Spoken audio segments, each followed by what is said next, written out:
Hello दोस्तों, नमस्कार। Rathore GK NCA classes में आपका स्वागत है। मैं आपका host Aditya Rathore current affair से 15 महत्वपूर्ण क्वेश्चन लाया हूं।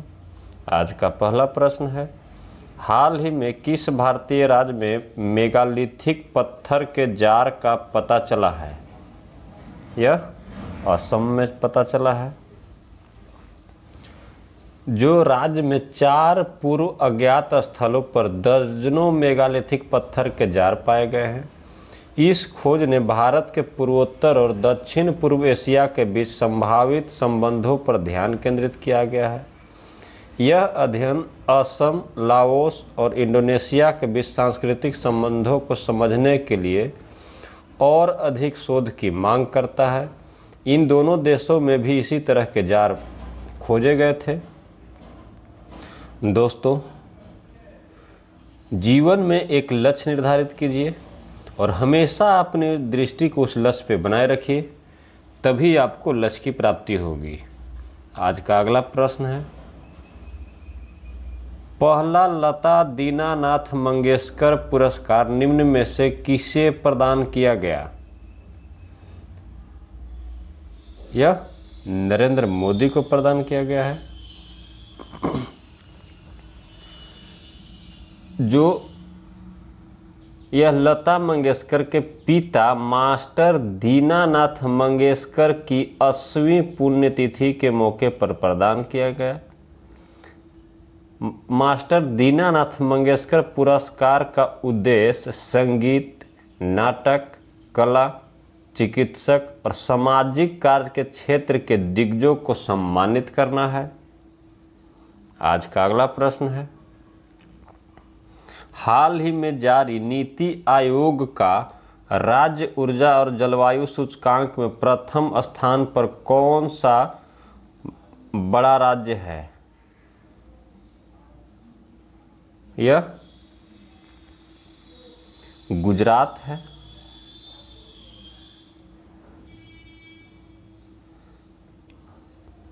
जो state energy and climate index round 1 राज्यों के प्रदर्शन को 6 मापदंडों पर रैंक करता है, अर्थात DISCOM का प्रदर्शन, दूसरा ऊर्जा की पहुंच, सामर्थ्य और विश्वसनीयता, तीसरा स्वच्छ ऊर्जा पहल, चौथा ऊर्जा दक्षता, पांचवा पर्यावरण स्थिरता और छठा नई पहल। इस सूची में प्रथम स्थान पर गुजरात और दूसरा पर केरल रहा है और तीसरा पर पंजाब रहा है।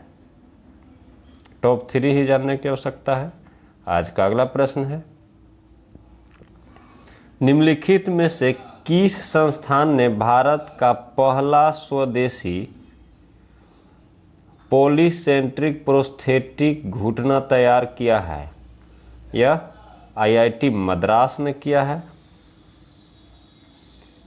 जो विकलांग लोगों के ऊपर हजारों की स्थिति में सुधार करना है। कदम एक पॉलीसेंट्रिक घुटना है जो घुटने के कृत्रिम अंग के लिए सोसाइटी फॉर बायोमेडिकल टेक्नोलॉजी और मोबिलिटी इंडिया के सहयोग से बनाया गया है। यह मेड इन इंडिया उत्पाद भी है। आज का अगला प्रश्न है,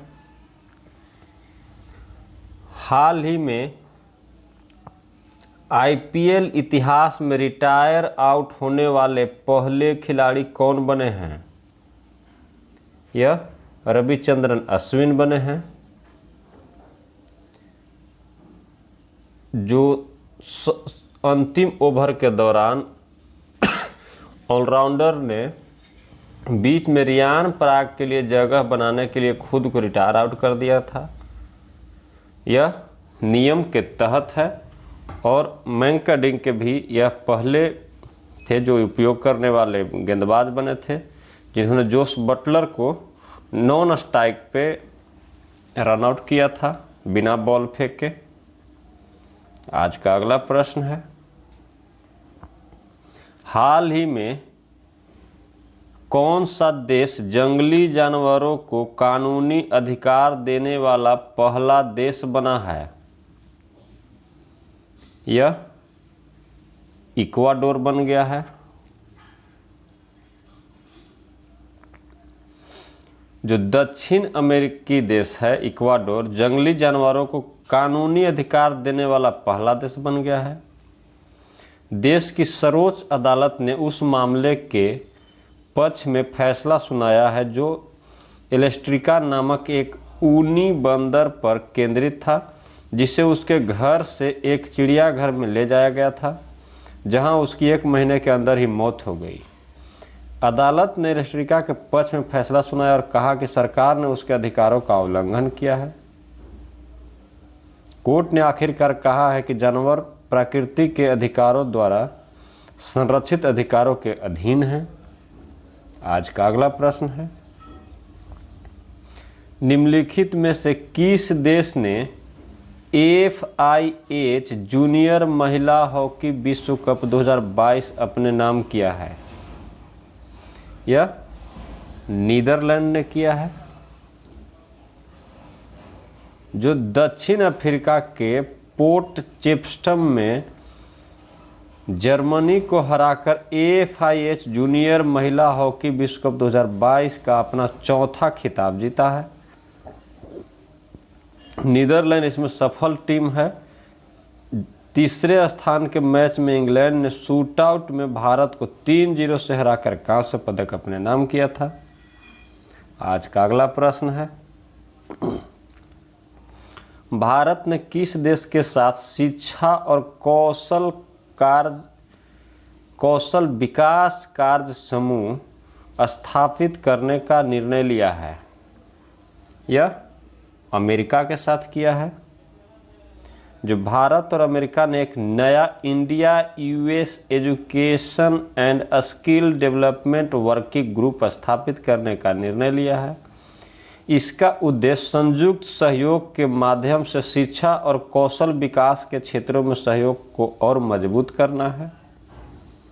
आज का अगला प्रश्न है, विश्व व्यापार संगठन के अनुसार 2022-23 वित्तीय वर्ष में अनुमानित वैश्विक व्यापार वृद्धि क्या है? यह 3% है।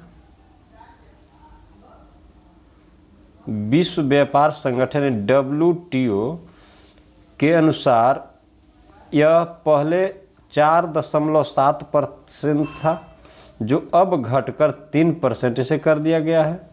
यह कटौती रूस यूक्रेन युद्ध के प्रभाव के कारण की गई है और यह 2023 में वैश्विक व्यापार वृद्धि दर 3.4 तक बढ़ जाएगी। आज का अगला प्रश्न है, नादाबेट सीमा दर्शन परियोजना का उद्घाटन किस भारतीय राज्य में किया गया है? यह गुजरात में किया गया है। जो सीमा दर्शन परियोजना के हिस्से के रूप में केंद्रीय गृह मंत्री अमित शाह ने गुजरात के नादाबेट में भारत पाकिस्तान सीमा देखने के बिंदु का उद्घाटन किया। कच्छ क्षेत्र के रन में स्थित इस स्थान को गुजरात का बाघा भी कहा जाता है। नागरिकों को 0 पॉइंट पर पाकिस्तान के साथ लगी अंतर्राष्ट्रीय सीमा को देखने की सुविधा मिलती है, जिस पर BSF 24 घंटे पहरा देती है। आज का अगला प्रश्न है, IPL के इतिहास में सबसे तेज 100 छक्के लगाने वाले भारतीय खिलाड़ी निम्न में से कौन बन गए हैं? यह हार्दिक पांड्या बन गए हैं, जिन्होंने 1046 गेंद खेलकर 100 छक्के लगाए हैं। और IPL के इतिहास में सबसे तेज छक्के का अगर जिक्र होगा तो आंद्रे रसल हैं, जो सिर्फ 657 गेंद खेलकर यह उपलब्धि हासिल किए हैं। उनके बाद क्रिस गेल हैं, जिन्होंने 943 गेंद खेलकर लिए हैं। अगर भारतीय में आएगा तो हार्दिक पांड्या। ओवरऑल में आंद्रे रसल पहले पे हैं, जो 657 गेंद खेले हैं, और दूसरा पर है क्रिस गेल, जो 943 गेंद खेलकर 100 छक्के पूरा किए हैं। आज का अगला प्रश्न है, एशियाई विकास बैंक ने किस राज्य में विकास परियोजनाओं का समर्थन करने हेतु भारत के साथ 2 मिलियन अमेरिकी डॉलर के ऋण समझौते पर हस्ताक्षर किए हैं? यह नागालैंड के साथ समझौता हुआ है, जिसके अनुसार एशियाई विकास बैंक नागालैंड में जलवायु अनुकूल शहरी बुनियादी ढांचों की डिजाइन करने, संस्थागत क्षमता को मजबूत करने और नगरपालिका संसाधन जुटाने में सुधार के लिए 2 मिलियन अमेरिकी डॉलर का ऋण प्रदान करेगा। दोस्तों, जो मेरे चैनल पे पहली बार आए हैं कृपया सब्सक्राइब कर लें, और जो सब्सक्राइब कर लिए हैं वो लाइक, शेयर और कमेंट करके यह बताना न भूलें कि आपको वीडियो कैसा लगता है। आज का अगला प्रश्न है, हाल ही में हामिश बेनेट ने अंतर्राष्ट्रीय क्रिकेट से संन्यास की घोषणा की है, वह किस देश से संबंधित है? यह न्यूजीलैंड से संबंधित है, जो अपने 17 साल पुराने पेशेवर करियर को समाप्त करने का फैसला करते हुए क्रिकेट के सभी प्रारूपों से संन्यास ले लिया है।